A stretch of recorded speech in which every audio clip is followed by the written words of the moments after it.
Red Hat Openshift Platform 4 has more enterprise-supported installers than any other open source platform that I'm aware of.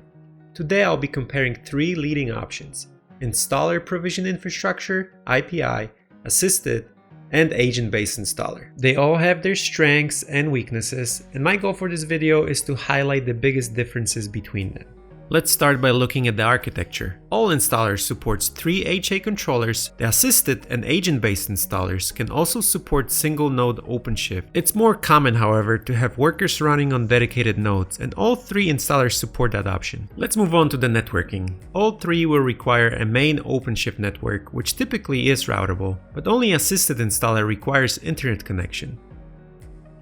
DNS server and 2A records for the API and ingress BIPs would have to be pre-configured no matter which method we use to deploy. DHCP server is optional for all. Maybe the most different aspects of the architecture is how each installer handles bootstrapping. IPI requires additional machine for provisioning role that will host a bootstrap VM and also additional provisioning network if hardware doesn't support Redfish. Both assisted and agent-based installer can also support ISO images rather than PXE networks. And in that case, one of the controllers become a bootstrap node, helping them save an initial overhead of a dedicated provisioning node. As you can see from the architecture perspective, there's not a huge difference on what they can achieve, just the variation on how they get there. So what are the other differences? Let's talk about the performance. Even though already deployed OCP cluster performs the same way no matter how they got installed, the installation time itself varies.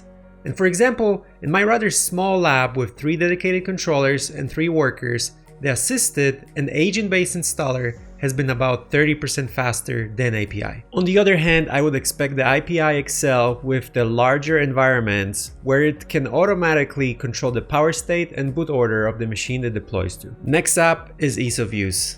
Assisted installer is on top with all the operations control by a very user-friendly web interface. You can also bundle the installation with software-defined storage platform, virtualization, and additional management components. The agent-based installer and IPI both use the configuration YAML files to define its state. However, the agent-based might have a slight advantage with a configuration file being a bit better organized, but also allow for ability to boot with pre-configured ISO file. The integration will go to IPI, which has been around for the longest and can support most leading infrastructure providers in both public clouds and your data center. The other 2 installers are much newer and are great for the Baremetal. Assisted installer can now also be used with VMware and Nutanix integration, and Oracle as a technology preview. Security is of most importance at Red Hat, and I'd say all installers are equally very secure with SE Linux enabled and tight policies in place. If you add the ACS component, then your application will become a Fort Knox. Agent-based and IPI might have a bit of the edge with supporting disconnected environments. Initially, I wanted to give customization to IPI, but with all the recent enhancements to the other 2, I'd say is a tie. Let's summarize things up. First up, we have the IPI. It's one of the original installers, and its biggest benefits are integration with many third-party infrastructure providers, robust management and scalability, easy automation and customizability. The main drawbacks are additional installation overhead with a dedicated provisioning node, higher complexity over the other 2 installers. I would personally select IPI when installing on top of other infrastructure providers like VMware or OpenStack, or if I needed to build a large-scale deployment. Second on the list is Assisted Installer. The biggest benefits of Assisted Installer are simplicity. With the web UI, it's the easiest one from the bunch. Speed of deployment, built-in storage management and virtualization integration. The main drawbacks are requirement for the connected installation. It's also a bit harder to automate via the web interface.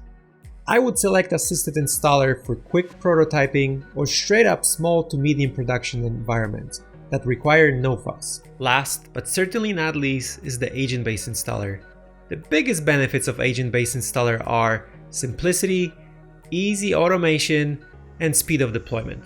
The main drawbacks are being the most bleeding edge, which comes with still maturing integration to other platforms.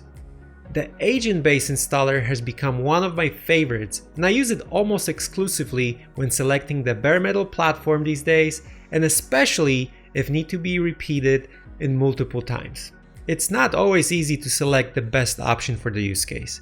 I hope this breakdown will make the decision easier for someone out there, but please tell me down below what is your favorite installer and why. I hope this video has been helpful. Thanks for watching.